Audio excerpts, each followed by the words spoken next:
El Catecismo Menor de Westminster comienza con una de las preguntas más importantes y difíciles que puede hacerse el ser humano. ¿Cuál es el fin principal del hombre? O sea, ¿para qué existimos? ¿Para qué fuimos creados? ¿Cuál es nuestro propósito en la vida? Son preguntas que son en sí difíciles de responder por personas del mundo. Es una gran interrogante para todo ser humano comprender por qué o para qué vive o para qué existe. ¿Sí? Se trata de dar muchas respuestas a esta pregunta, pero sin poder ahondar a fondo o llegar a fondo cuál es realmente el propósito para el cual existimos. Dicho de otro modo, ¿para qué Dios nos creó? De acuerdo a cómo nosotros respondamos a esta pregunta de por qué, cuál es nuestro fin, para qué existimos, de acuerdo a cómo nosotros respondamos, así es la manera como vamos a vivir, ¿sí? En base a cómo ustedes respondan a esta pregunta, es la manera que ustedes van a vivir. O dicho de otra manera, la manera que viven da evidencia de lo que realmente creen acerca de esta pregunta, ¿sí? Y la respuesta que da el Catecismo de Westminster, Catecismo Menor, dice: el fin principal del hombre es el de glorificar a Dios y gozar de Él para siempre, ¿sí? Una respuesta, aunque parece sencilla, está llena de sabiduría, tiene un contenido doctrinal muy profundo, es tan profunda que muchas veces no dimensionamos lo que implican estas dos cosas, ¿sí? De glorificar a Dios y de gozar de Él para siempre, ¿sí? Yo creo que ambas cosas, de glorificar a Dios y gozar de Él para siempre, están íntimamente unidas, inseparables, ¿sí? Y esto es lo que al final del capítulo 11 nos encontramos con Pablo, que nos da razones válidas de por qué glorificar a Dios, ¿sí? Pablo está concluyendo ya el capítulo 11 y vamos a ver desde el versículo 33 al 36. El título de esta noche es Dios es digno de toda gloria, ¿sí? Les invito a que me puedan acompañar. Romanos capítulo 11, versículo 33 dice: oh profundidad de las riquezas de la sabiduría y de la ciencia de Dios, cuán insondables son sus juicios e inescrutables sus caminos. Porque ¿quién entendió la mente del Señor? ¿O quién fue su consejero? ¿O quién le dio a Él primero para que le fuese recompensado? Porque de Él y por Él y para Él son todas las cosas, a Él sea la gloria por los siglos. Amén. ¿Sí? Ya es demasiado contundente la palabra, difícilmente alguien pueda añadir algo a lo claramente expuesto, ¿sí? El mensaje podríamos resumirlo con: a Él sea toda la gloria, ¿sí? Él es digno de toda gloria. Y a grandes rasgos, la carta de Romanos se divide en dos partes, ¿sí? Acá nosotros estamos por terminar la primer parte, ¿sí? No solamente la sección que comenzó en el capítulo 9, sino toda la primera parte de Romanos concluye acá, porque vamos a ver que Pablo concluye con un amén, ¿sí? Entonces, esa primer parte de la carta, que es netamente doctrinal, que Pablo se pasó describiéndonos o detallándonos lo que es la justificación por la fe, ¿sí? Toda esa doctrina que él vino desarrollando y defendiendo, Pablo viene a concluirla ahora, para comenzar en la segunda parte del capítulo 12 al 16, una exhortación de cómo debemos vivir a la luz de lo que él ya nos expuso, ¿sí? Si creemos lo que están contenidos en los 11 capítulos romanos, Pablo nos dice: esta es la manera que ustedes tienen que vivir desde el capítulo 12 en adelante, ¿sí? Es más exhortaciones las que vamos a encontrar. Y esta división de la carta entonces es clara, porque Pablo concluye con un amén, ¿sí? Es muy similar, esto lo vamos a ver también en Efesios, ¿sí? En Efesios ya lo vimos, que termina el capítulo 3 con una alabanza y concluye diciendo, Efesios 3:21 dice: a Él sea la gloria en la iglesia, en Cristo Jesús, por todas las edades, por todos los siglos. Amén. Termina el capítulo 3 Comienza el 4 hablando de exhortaciones, cómo debemos vivir a la luz de los primeros 3 capítulos de Efesios, ¿sí? Efesios se divide 3 capítulos y 3 de doctrina y 3 de exhortación a cómo debemos vivir, ¿sí? Entonces, a grandes rasgos en teología se habla de la ortodoxia y ortopraxis, ¿sí? Ortodoxia es lo que creemos y ortopraxis es cómo vivimos, eso decía San Agustín, ¿sí? Ortodoxia es una creencia correcta y una ortopraxis es una acciones correctas, ¿sí? Entonces, lo que nosotros creemos define cómo vivimos. Cómo vivimos da evidencia de lo que realmente creemos, ¿sí? Están íntimamente unidos lo que creemos y en cómo vivimos. No podemos decir yo creo tal cosa y vivimos de otra manera, ¿sí? Porque la manera en que creemos da evidencia a lo que realmente creemos. Porque nos movemos de acuerdo a convicciones, ¿sí? La fe es una convicción. Vivimos conforme a las convicciones que tenemos. Estamos convencidos que las cosas son de tal o de cual manera y esa es la forma en la cual vivimos, ¿sí? Son unas convicciones que tenemos. Por eso es tan importante afianzar nuestras bases o las bases de nuestra fe. Y eso es lo que Pablo estuvo haciendo en los primeros 11 capítulos, ¿sí? Este contenido doctrinal, Pablo quiere asentar bien las bases para luego exhortarnos a vivir a la luz de toda la enseñanza, ¿sí? Y acá podemos ver que el beneficio del plan supremo de redención de Dios es que nosotros recibamos salvación y vida eterna. Pero el propósito supremo de ese plan es que Dios sea glorificado. El beneficio es que recibamos vida eterna, ¿sí? Que recibamos salvación, pero el propósito es que Dios sea glorificado, ¿sí? Él es digno de toda gloria. Ahora, cuando nosotros hablamos de glorificar a Dios, podemos preguntarnos si realmente Dios lo necesita. ¿Realmente Dios necesita que lo adoremos? ¿Podemos de alguna manera hacer a Dios más glorioso?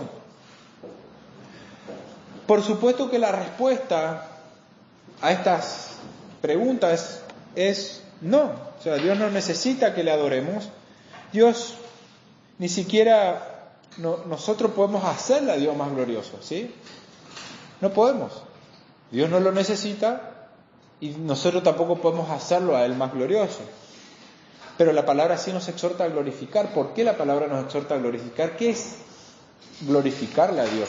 Podríamos preguntarnos. Y hay dos aspectos importantes que tenemos que tener en cuenta cuando hablamos de la gloria de Dios, ¿sí? Cuando hablamos de la gloria de Dios, por un lado hablamos de la gloria intrínseca. Intrínseco es algo propio de su ser, ¿sí? Dios tiene una gloria que es parte de su propio ser, de su misma naturaleza. En este sentido, la gloria es la esencia misma de Dios, es la manifestación de quién es Dios, ¿sí? Es aquello que Él posee en sí mismo que no se le puede atribuir ni se le puede quitar. Es lo que le pertenece a Dios. A Él no se le puede añadir algo ni se le puede quitar. Es parte de su esencia, de su naturaleza. Esa es la gloria que Moisés exclama en Éxodo 33, 18, te ruego, te imploro que me muestres tu gloria. ¿Sí? Que le había dicho Dios, tendré misericordia de él que yo tenga misericordia. ¿Sí? Él quería conocer la esencia misma, la gloria de su ser. Y Dios manifiesta, este es mi ser. Yo tengo misericordia de quien quiero tener. Dios manifiesta su esencia, sus atributos, al mostrar que Él tiene misericordia. ¿Sí? Entonces, esa gloria que uno de los serafines declara en la visión celestial de Isaías y dice, Santo, Santo, Santo Jehová de los ejércitos, toda la tierra está llena de tu gloria. ¿Sí? Esa es la gloria de Dios, es parte de su esencia, es parte de su ser, no hay manera de agregarle algo y Él lo necesita de nosotros. Él ya era glorioso en la eternidad antes de crearnos y sigue siendo glorioso. ¿Sí? Ahora, el segundo aspecto de la gloria de Dios tiene que ver con aquello que le puede ser atribuido. Es la honra que el hombre y los ángeles damos a Dios que nos creó. ¿Sí? Es reconocer. Esto no agrega la gloria intrínseca a su ser, no le modifica, no es que Dios termina siendo en su esencia más glorioso, sino que en sí es un aspecto que tiene más bien con un reconocimiento, con que nosotros tiene que ver más con nosotros que con Dios, ¿sí? En que nosotros reconozcamos esa gloria que Él tiene. Afirmar esa gloria que Dios tiene en sí mismo. Esa es la gloria que nosotros proclamamos y que evidenciamos o que reconocemos por medio de nuestras vidas, ¿sí? Nosotros reconocemos que Dios es glorioso a través de cómo vivimos, de qué es lo que proclamamos acerca de Dios, ¿sí? De lo que decimos. Y como dice MacArthur, el propósito supremo del hombre es reconocer y honrar a Dios por su gloria y majestad. El acto de no glorificarle es la marca segura de una rebelión e impiedad, ¿sí? Dios, el propósito supremo de nosotros es reconocer y honrar a Dios por su gloria y majestad, por lo que Él es, ¿sí? Por lo que Él hizo, por lo que Él es reconocer. Y el acto de no glorificarlo, dice MacArthur, es la marca segura de rebelión e impiedad. Aquellos que no quieren darle gloria a Dios, que no quieren honrarle, es una marca de rebelión e impiedad. ¿Qué hizo Dios a lo largo de la historia cuando las personas se rebelaron o mostraron este grado de impiedad y rebelión a no querer darle la gloria a Él o no querer reconocer su gloria? Nabucodonosor, por ejemplo, no se quiso arrepentir de su arrogancia y orgullo, y mientras caminaba por el palacio apreciando su poder y gloria, dice en Daniel 4:31, aún estaba la palabra en la boca del rey, cuando vino una voz del cielo: a ti se te dice, rey Nabucodonosor, el reino te ha sido quitado de ti. En la misma hora se cumplió la palabra sobre Nabucodonosor, y fue echado de entre los hombres y comía hierba como los bueyes, y su cuerpo se mojaba con el rocío del cielo, hasta que su pelo creció como plumas de águilas y sus uñas como la de las aves. Cuando terminó el tiempo de la humillación, el rey declaró: mas el fin de los tiempos, yo, Nabucodonosor, alcé mis ojos al cielo, y mi razón me fue devuelta, y bendije al Altísimo, y alabé y glorifiqué al que vive por siempre, cuyo dominio es sempiterno, y su reino por todas las edades, ¿sí? Este rey no quiso reconocer la gloria de Dios, Dios lo humilló, él, después de terminar todo el tiempo de la humillación, él alaba y glorifica a Dios, que merece toda la gloria y la honra. En el Nuevo Testamento también se nos registra un hecho similar, ¿sí? Cuando los de Tiro y Sidón adulan al rey Herodes de Agripa, en Hechos 12:22 dice: gritando voz de Dios y no de hombres, al momento un ángel del Señor le hirió por cuanto no le dio gloria a Dios, y expiró comido de gusanos. Fíjense cómo no darle gloria a Dios es un acto de impiedad, un acto de rebelión ante el Creador.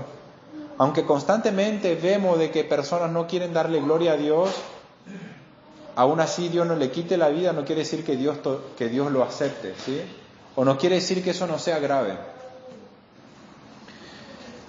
Pero fíjense cómo solo por no dar gloria a Dios vino el ángel y le quitó la vida a este rey Herodes, ¿sí? Dios merece recibir toda la gloria, Él es el único digno, nadie tiene excusas para no darle gloria a Dios. Nadie puede decir: yo nunca escuché de Dios, a mí nunca me hablaron de Jesucristo, nunca me predicaron del Evangelio, entonces yo ¿cómo le voy a dar gloria a Dios? En Romanos 1:18 habíamos visto, yo se los leo en la Nueva Traducción Viviente, dice: pero Dios muestra su ira desde el cielo contra todos los que son pecadores y perversos, que detienen la verdad con su perversión. Ellos conocen la verdad acerca de Dios, porque Él se les ha hecho evidente, pues desde la creación del mundo todos han visto los cielos y la tierra. Por medio de todo lo que Dios hizo, ellos pueden ver a simple vista las cualidades invisibles de Dios, su poder eterno, su naturaleza divina, así que no tienen ninguna excusa para no conocer a Dios.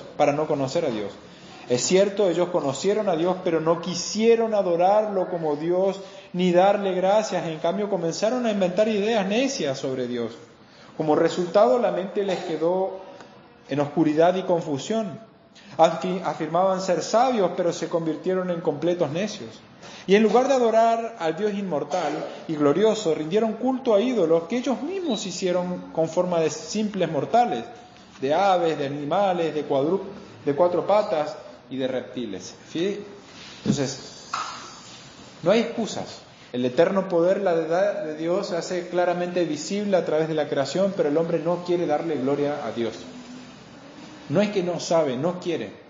Ese es el grado más profundo de nuestra rebelión, es no querer honrar al Señor, no querer darle gloria, quebrantar el primer y gran mandamiento. ¿Sí?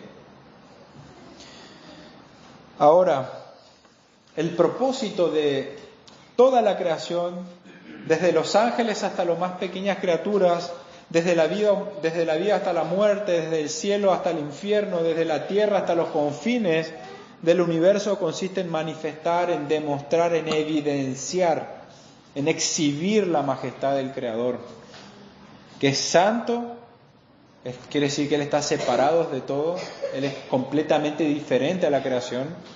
Él es santo, Él es soberano, Él nos hizo a todos. Asimismo, este propósito conlleva que todas las criaturas reconozcamos esa gloria, le glorifiquemos. ¿Sí? Que vivamos siendo conscientes que Él es digno. ¿Sí? Si de por sí todas las criaturas tienen que rendirle culto al Señor y todos tienen que reconocer y proclamar la gloria de Dios, ¿cuánto más los creyentes que hemos sido testigos de esa gracia salvadora? Pablo concluye Romanos 11 dándole toda la gloria al Señor, no solo porque el Señor es el creador, sino porque Pablo viene desarrollando el misterioso plan de salvación del Señor, oculto pero revelado ahora a través por medio de Cristo, que el Señor vino a salvar a judíos y a gentiles por medio de la fe en su Hijo. ¿Sí? Entonces, algo realmente sorprendente, como siendo un Dios tan justo y santo pudo salvarnos a nosotros tan pecadores sin dejar de Él ser justo, sin dejar de Él ser santo. Por eso, después de manifestar el maravilloso plan de redención de Dios por el cual salva tanto a judíos y a gentiles, Pablo no le queda otra cosa que concluir con esto, que Él es digno de recibir toda la gloria, ¿sí? Por Él y para Él son, de Él, por Él y para Él son todas las cosas, a Él sea la gloria por los siglos, o sea, por la eternidad. Amén. ¿Sí? Pablo viene a expresar su alabanza, y esta alabanza que Pablo expresa aquí podemos dividir en 3 estrofas, ¿sí? Primero, en el versículo 33 encontramos una exclamación sobre la sabiduría de Dios, el sabio plan de Dios. Versículo 34 al 35 hay 3 preguntas retóricas, ¿sí? Las preguntas retóricas son preguntas que no buscan una respuesta, sino que la respuesta está intrínseca, ¿sí? Cuando uno hace esa pregunta ya sabe cuál es la respuesta. Es una manera de transmitir una verdad, no es generar intriga en nosotros, es manera de afirmar algo, ¿sí? Entonces, hace 3 preguntas retóricas para recordarnos cuán elevados son los pensamientos y los caminos de Dios. Y por último, el versículo 36 nos recuerda que Dios es el fin de todas las cosas y que por tanto Él merece nuestra alabanza. Dios es mucho más importante que la creación. Dios es más importante que toda la creación. Y por lo tanto hay que darle honor y gloria como Él se debe. Ante todo esto, en el versículo 33 comienza "Oh", ¿sí? "Oh, profundidad". Ese "oh" es una expresión, una exclamación, es una reacción que es provocada por Pablo, por lo que Pablo está diciendo, de esos propósitos que tiene Dios y que lo viene desarrollando en todos los versículos anteriores, ¿sí? Oh, es como una exclamación de alabanza, ¿sí? De Pablo, maravillado por este Dios, por esta salvación tan grande, y dice "oh, profundidad", ¿sí? Es una exclamación de él quedándose sin palabra, de manera de poder exclamar la grandeza de Dios, ¿sí? Oh, profundidad de las riquezas de la sabiduría y de la ciencia de Dios, cuán insondables son sus juicios e inescrutables sus caminos. Esto es una exclamación de alabanza de la sabiduría y del conocimiento de Dios, ¿sí? Cuán sabio ha sido Dios, cuán grande ha sido su conocimiento para poder desplegar un plan de salvación tan grande. Creado desde ese plan, Dios lo diseñó desde antes de crearnos. Lo manifestó cuando el hombre cayó y vemos de que Él prometió que vendría un hijo de la mujer que aplastaría la cabeza de la serpiente. Dios ya estaba manifestando cuál era el plan de redención. Sabiduría, la sabiduría de Dios es infinita, ¿sí? Pablo está alabando las riquezas de la sabiduría, ¿sí? Cuán infinita, cuán inescrutable, cuán incomparable, invencible es la sabiduría de Dios. No hay nadie más sabio que Él. En cuanto a la ciencia o el conocimiento de Dios, Él es omnisciente, ¿sí? Él sabe todo. Arthur Pink dice, Él lo conoce todo, todo lo posible, todo lo real, todos los acontecimientos, todas las criaturas, todo lo pasado, todo lo presente, todo lo futuro, todo lo conoce nuestro Dios. No hay algo que se le escape. Su conocimiento es infinito, no lo conocemos, se escapa a nuestra mente.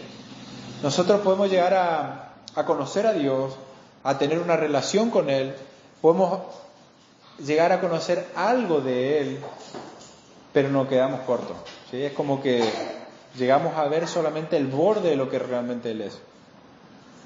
Nosotros llegamos a conocer una gota del océano que es el Señor. Nuestra mente es finita. Sus decisiones son inescrutables, o sea, son demasiado profundas para que nuestras mentes mortales puedan comprenderla plenamente. Hay cosas que no comprendemos. Hay cosas que escapan de nuestro entendimiento, no lo sabemos, pero Dios todo lo sabe. Los caminos mediante los cuales Dios dispone las cosas, por las cuales Él gobierna, la historia, la redención, la providencia, están más allá de los límites de nuestra comprensión. Dios se manifestó a través de su Hijo cuando vino y se hizo carne. Jesucristo no dejó nada escrito y en su sabiduría Él dejó su palabra que había instruido a 12 personas, de las cuales una se reveló. Después lo vimos a Pablo, a la cual Jesucristo se le presenta. Y de ahí tenemos acá escrito sus palabras. Fíjense cómo se manifiesta la sabiduría de Dios. El hombre, con todo su poder, nunca ha podido destruir ni ha podido quitarle la palabra. Es probable que Pablo esté pensando especialmente en el modo en que estas cualidades divinas, a su sabiduría, su conocimiento, su justicia, su soberanía, cómo se revelan en el plan de redención y la manera de cómo Dios está ejecutando. Pero nadie de nosotros va a poder llegar alguna vez a imaginar semejante salvación. El ser humano por sí mismo no podría inventarse algo semejante a lo que es la Biblia nos habla de la salvación. No cape, no entra en la mente humana. Las religiones inventadas por los hombres no son capaces de ni siquiera aproximarse a este plan de redención tan grande del Señor, que es manifestado desde el comienzo de las Escrituras y tiene una coherencia tan firme hasta el final de las Escrituras. ¿Cómo un Dios tan justo y tan santo puede perdonarnos a nosotros sin Él dejar de ser justo y santo? Viniendo Él mismo por medio de su Hijo a ofrecer ese sacrificio. ¿Cuán profundo es esa sabiduría, ese conocimiento? No puede ser inventado por el hombre. Oh, profundidad de las riquezas de la sabiduría y de la ciencia o del conocimiento, ¿sí? Luego inversamente expresa, ¿quién ha conocido la mente del Señor? ¿Sí? Habla del conocimiento. Fíjense, habla riquezas de las riquezas, sabiduría, ciencia, y después empieza, ¿quién ha conocido la mente del Señor? O sea, ciencia, conocimiento, ciencia. ¿Quién ha sido su consejero? sabiduría. ¿Quién le ha dado primero a Dios para que luego Dios le pague riquezas? ¿Sí? ¿Quién ha conocido la mente del Señor? ¿Quién ha sido su consejero? ¿Quién le ha dado primero a Dios para que luego Dios le pague? Así como el versículo 33 exclama esa alabanza acerca de la sabiduría y el conocimiento de Dios, los versículos 34 y 35 hablan de esa autosuficiencia, esa independencia de Dios. Versículo 34, porque ¿quién entendió la mente del Señor? ¿O quién fue su consejero? Isaías 43 dice, ¿quién le enseñó al Espíritu de Jehová o le aconsejó enseñándole? Nadie, ¿verdad? El Señor no pidió consejos a sus criaturas de cómo tenía que hacer las cosas. No había nadie que le pueda aconsejar a Dios. Dios no necesitaba el consejo de nadie. Ningún ser creado puede conocer la mente del Señor más allá de lo que el Señor se revela. ¿Sí? O sea, nosotros como criaturas llegamos a conocer hasta un punto en el que el Señor decide mostrarse o revelarse. Nadie tiene, por lo tanto, esa capacidad de darle consejos a Dios. No podemos.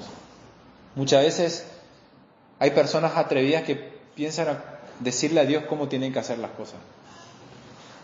Como si Él no fuese suficientemente sabio. ¿Quién le dio a Él primero, dice versículo 35, para que le fuese recompensado? Nadie, ¿verdad? Son preguntas retóricas que tienen una respuesta. Nadie. Nadie ha hecho jamás a Dios deudor. Jamás nosotros podríamos darle algo al Señor que lo ponga en deuda, que lo obliga a Él a que Él nos tenga que dar algo o que tenga que devolvernos algo. ¿Acaso nosotros podemos reclamarle algo a Dios? Job 41:11 dice, ¿quién me ha dado a mí primero para que yo le restituya? Todo lo que hay debajo del cielo es mío. ¿Sí? No podemos reclamarle. Podemos estar pasando por dificultades económicas, dificultades de salud. Podemos estar cuestionándonos por qué nos pasan estas cosas. Vemos al mundo, personas que están bien, y nosotros no nos está yendo tan bien. Y lo vemos a Dios como si Él fuese injusto en ese trato que tiene con nosotros. Como si Dios tendría que darnos algo a nosotros. Como si Él está obligado a concedernos cosas. Dios no está obligado. No tiene por qué hacerlo. Por eso todas las cosas que nosotros recibimos de parte del Señor viene de nuestro corazón gratitud, porque lo recibimos por gracia. Si el Señor nos concede todos los días el poder comer, démosle gracia. Si podemos estar reunidos aquí con la libertad de poder no ser perseguidos, poder tener las puertas abiertas, démosle gracia al Señor. Si hoy no podemos levantar a la mañana, démosle gracia al Señor. Si podemos estar con nuestra familia, démosle gracia al Señor. Si podemos trabajar, démosle gracia al Señor. Si podemos tener nuestros hijos, démosle gracia al Señor. ¿Quién puede compararse con Dios? ¿Quién le impartió sabiduría o conocimiento alguno? ¿O le ayudó de alguna manera a opinar o cómo tenía que llevar a cabo el plan de salvación? Nadie. Por consiguiente, ¿a quién le pertenece la gloria? A Dios, solo a Dios. No podemos ganarnos la salvación, no podemos inducir a que por nuestras buenas obras Dios nos conceda salvación, sino que la salvación es por pura gracia. Dios otorga salvación sin nosotros tener mérito. No es que nosotros tenemos mérito y Dios dice, bueno, te voy a dar salvación porque vos tenés los méritos suficientes para que yo te conceda. No tenemos méritos, Dios nos concede de pura gracia. Es más, nosotros no solamente no merecemos la bondad de Dios, sino que por el contrario, nosotros merecemos el castigo de Dios. Con que Dios pase por alto su castigo ya es suficiente motivo de glorificarle, pero Él nos tiene algo mucho más grande. No solamente no condenarnos, sino que Él tiene preparado abundantes riquezas que vamos a tener en Cristo. ¿Cuánto más no hemos de glorificarle? Y aunque nunca nosotros hubiéramos pecado, y aunque hubiéramos sido perfectos y santos, aún así el Creador no tiene obligación de darnos nada. Si nosotros nos esforzamos hasta no dar más, y toda nuestra vida es constantemente en darle gloria a Dios y honrarle a Él y no faltarle respeto y cuidarnos en todo lo que hacemos, Dios no tiene por qué salvarnos. Dios no tiene por qué darnos nada. Él no nos debe nada. Él no debe a las criaturas, y lo que Él ofrece, lo que Él da es por pura gracia. Él manifiesta la esencia misma de su ser, la gracia, ¿sí? La misericordia, muestra parte de la esencia de su gloria, ¿sí? Entonces, Dios nos ha dado, por su gloria y por su palabra, Dios se dio a conocer por su palabra y por su gracia quién es Él, ¿sí? Él se dio a conocer por medio de su palabra acerca de su persona y acerca del plan que Él tiene para con nosotros. Es por esto que en el versículo 36 Pablo le asigna la gloria a aquel que es la fuente, el ejecutor y la meta de la salvación, ¿sí? Dios es la fuente, el ejecutor y la meta de nuestra salvación. Dice el versículo 36, porque de Él y por Él y para Él son todas las cosas, a Él sea la gloria por los siglos de los siglos. Amén, ¿sí? Él como creador, Él es dueño de todo. De Él, o sea, todo tiene origen en Dios. Él es el creador, Él es el que sustenta, ¿sí? Por Él, todo existe a través de Él. Él es la fuente de la vida, Él es la fuente de todo bien. Y para Él todo tiene su propósito en Dios, ¿sí? Tiene el origen, las cosas en Dios, Él sustenta todas las cosas fueron hechas para Él. De Él, por Él y para Él son todas las cosas. Por lo tanto, a Él sea la gloria por los siglos. Amén. Él es digno de toda gloria. De toda gloria. No hay nada que le puedas dar que Él no se merezca. No hay ningún sacrificio suficientemente grande que puedas hacer y que Dios no se lo merezca. Juan 1.3 dice, todas las cosas por Él fueron hechas, hablando de Jesucristo, ¿no? Y sin Él nada de lo que ha sido hecho fue hecho. Es por esto que Cristo es digno de recibir toda gloria. Pero fíjense, Cristo es digno porque por Él y para Él fueron hechas las cosas. Sin Él nada de lo que ha sido hecho fue hecho. Pero Él es aún más digno porque Él se hizo carne, siendo Dios, en esencia uno con el Padre, no teniendo ninguna necesidad, siendo autoexistente, autosuficiente, no teniendo necesidad de nada, estando solo Él lo tenía todo, estando con el Padre, Él lo tenía todo. Él se hizo carne, se hizo como nosotros, vino y vivió sujetándose a la ley. Él cumplió la ley que nosotros no podíamos cumplirla.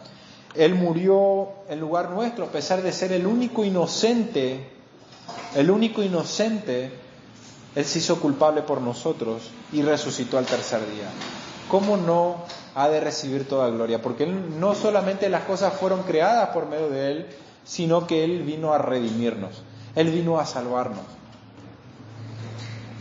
Sproul dice, este versículo acerca del 36, versículo 36 dice, nos recuerda que todo lo que somos y todo lo que tenemos proviene de Dios. Todo lo que tenemos, todo lo que somos y todo lo que tenemos proviene de Él.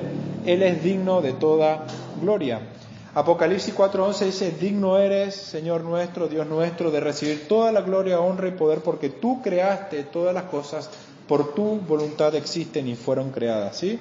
Él es digno de recibir toda la gloria. Él es digno de que reconozcamos y afirmemos toda la gloria. Esto no solamente con nuestras palabras, sino con nuestra propia vida, la manera en que vives define lo que crees de Dios. Podemos saber mucho acerca de doctrina, podemos saber muchísimo, pero si esta doctrina no te impulsa a vivir una vida santa, una vida comprometida con tu familia, comprometida con la iglesia, comprometida en proclamar el Evangelio, en sí no sirve de nada todo el conocimiento que tengas. Tener doctrina y no aplicarla en la familia, en la iglesia, en proclamar, en manifestar que Dios es glorioso, no sirve para nada. Podemos saber mucho de doctrina entonces, pero si la doctrina no hace efecto en nuestras vidas, somos como un metal que resuena. Por eso el Señor le dice en aquel día, dirá, ¿por qué me llaman Señor, Señor? Jesucristo dice, ¿por qué me llaman Señor, Señor y no hacen lo que yo les digo? Podemos afirmar con nuestros labios que Dios es digno de toda gloria y podemos cantar digno de gloria y aún así no vivir a la luz de esta verdad. Por lo tanto, no sirve para nada. A Dios nosotros no podemos engañar con nuestras palabras. Volviendo al versículo 36, Pablo afirma inequívocamente que todo es de Dios, tanto la creación como la redención es de Él. Todo es de Él. Vivimos en un mundo que le pertenece y somos parte de su plan eterno. Y esto es importante que tengan en cuenta. No es que solamente la creación es de Él, sino que la redención es de Él. Cuando dice Pablo, todo es de Él, está diciendo no solamente que toda la creación, sino todo lo que Él viene hablando, ese plan de redención y de la justificación de los 11 capítulos que viene diciendo, es de Él. Si nosotros pensamos en el Evangelio y por lo tanto en el ámbito de la salvación, podemos decir que todo le pertenece al Señor. Toda la salvación de principio a fin es de Él. Él no solamente ideó nuestra salvación, sino que la hizo efectiva. Dios es la fuente de nuestra salvación. Todo es de Él. Es por medio de su gracia y poder que la salvación se hace realidad en nuestras vidas. Todo es por Él. Y es para Él, por consiguiente, Él es digno de toda gloria. Él es la fuente, Él es el realizador, Él es la meta de nuestra salvación.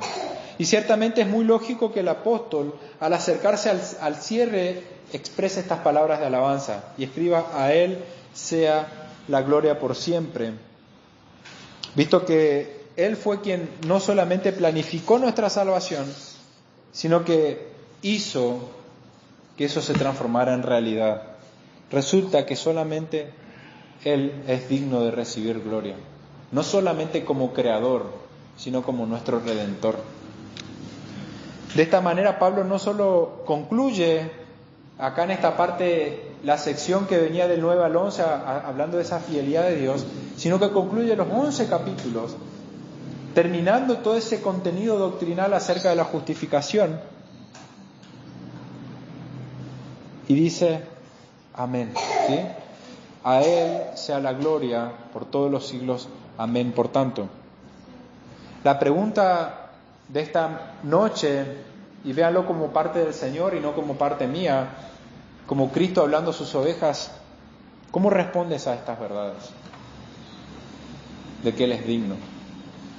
Cristo puede preguntarte si realmente crees que soy digno. ¿Cómo respondes? ¿Cómo vives a la luz de quién es Cristo y lo que Él ha hecho? Estas verdades acerca de Dios y de su plan de redención tienen que producir humildad en nuestras vidas. Así es. Debe protegernos del orgullo, aun cuando nosotros hagamos grandes cosas por el Señor, aún así ofrendemos grandes cosas, aún así inclusive entreguemos nuestras vidas para que personas puedan conocer al Señor, aún así no podemos darle algo que no le pertenezca. Lo máximo que nosotros podemos darle a nuestra vida, y nuestra vida le pertenece, entonces, ¿qué le podemos dar que no le pertenezca? Voy a ofrecer mi vida y voy a ir a las naciones donde no conocen al Señor y voy a entregar mi vida, voy a arriesgar mi vida, así tenga que morir para que el Evangelio sea proclamado y el nombre de Cristo sea exaltado. No voy a darle algo que no le pertenezca. Él es digno, Cristo es digno de recibir, Él es digno de que muramos por Él. Nosotros no podemos ofrendar, no podemos ofrecer algo a Dios que primeramente no lo hubiéramos recibido de su parte. Pero tampoco nosotros podemos darle algo menos al Señor que lo mejor que pueda provenir de nuestros esfuerzos. No le puedes dar algo menos al Señor que algo que venga de todo tu esfuerzo y de todo lo que tu mente permita concebir del Señor. No puedes darle algo suficientemente grande, lo cual Él no sea digno, pero tampoco puedes darle algo menos que te cueste. Él es digno, Él se lo merece. ¿Es difícil criar a nuestros hijos en disciplina de amonestación del Señor? Es muy difícil.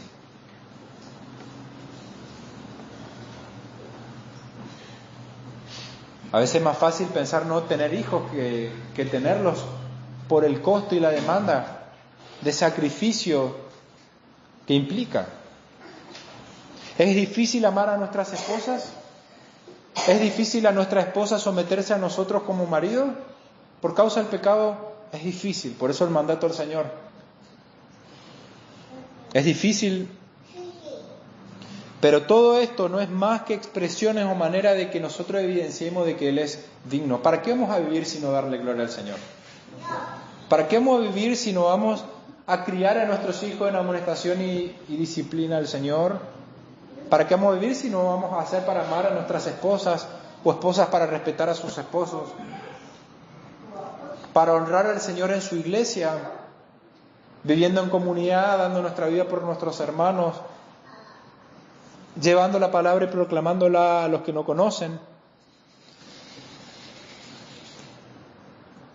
Por otro lado, si nosotros hemos recibido talentos y hemos recibido capacidades o habilidades de parte de Dios, nosotros no podemos gloriarlos en tenerlos. Y maravillarnos y orgullecernos de pensar que ser mayores que otros.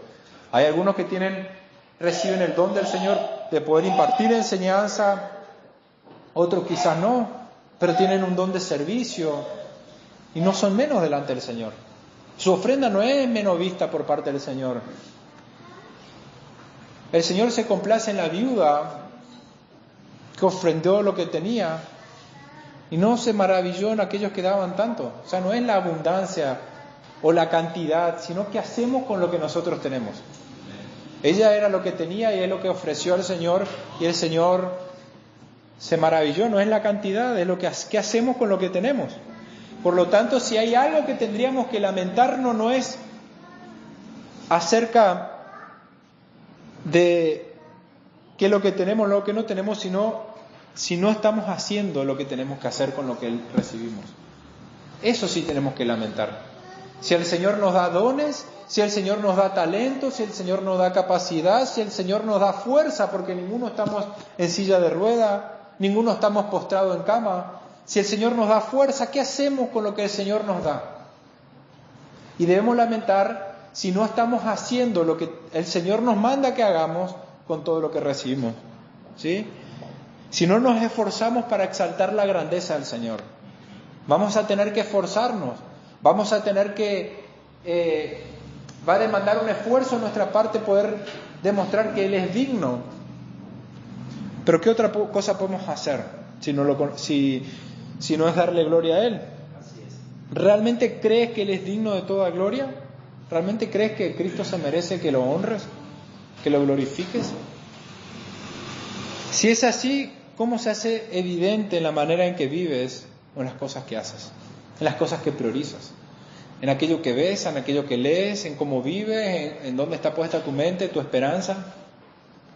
1 Corintios 6:20 dice: porque habéis sido comprados por precio, glorificad pues a Dios en vuestro cuerpo y en vuestro espíritu, los cuales son del Señor. Fuimos comprados por precio, por lo tanto, si pues coméis o bebéis o hacéis otra cosa, hacedlo todo para la gloria de Él. Por lo tanto, Romanos 11:36, un gran llamado de parte de Dios para que nosotros meditemos y reconozcamos su grandeza y lo adoremos por lo que Él es y por lo que Él ha hecho. La salvación es del Señor, hemos sido salvados por su gracia, solo por fe, solo por gracia, solo por medio de Cristo. Por lo tanto, solo a Él sea la gloria. Este fue el gran grito de la Reforma Protestante: solo a Él la gloria, solo Él se merece la gloria. No hay otra respuesta lógica que vivir para demostrar a través de nuestras vidas y acciones que Él es glorioso.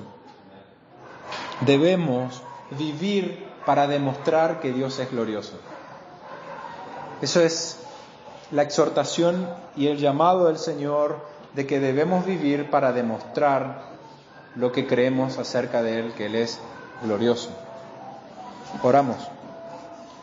Dios Padre, te damos gracias por Cristo, porque por medio de Él tú nos has acercado a ti, Por medio de Él tú has establecido la paz y por medio de Cristo es que hoy podemos rendirnos ante ti, ofrendarte a ti vidas santas que deseen honrarte y glorificarte, Señor.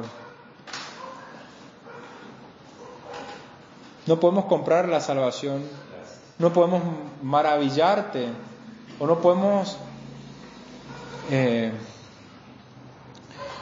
sobornarte, Señor, con las cosas que hacemos. Lo que hacemos, que pueda ser con gratitud del corazón, para que realmente puedan ser gratas las cosas que hacemos. Porque si no serán hojarasca que serán quemadas. Aunque seamos salvos por fe, por medio de Cristo, todas aquellas cosas que hacemos para buscar un favor tuyo, para buscar algo, una recompensa, para ganarnos tu favor, va a ser como hojarasca. Pero que podamos honrarte a ti por lo que eres y por lo que has hecho, Señor. Tú eres digno de que te honremos y que demos nuestras vidas para darte la gloria a ti, Señor. Aviva nuestros corazones. Yo te ruego que haya un avivamiento en este lugar, en nuestras vidas, como iglesia, que podamos experimentar un avivamiento y un deseo de volver a tu palabra, Señor, a escudriñar tu palabra, para que el poder que reposa sobre nosotros pueda dar su fruto y que podamos honrarte a través de nuestras vidas, Señor, reconociendo que tú eres digno, eres glorioso. Te alabamos. En Cristo Jesús, Señor nuestro. Amén.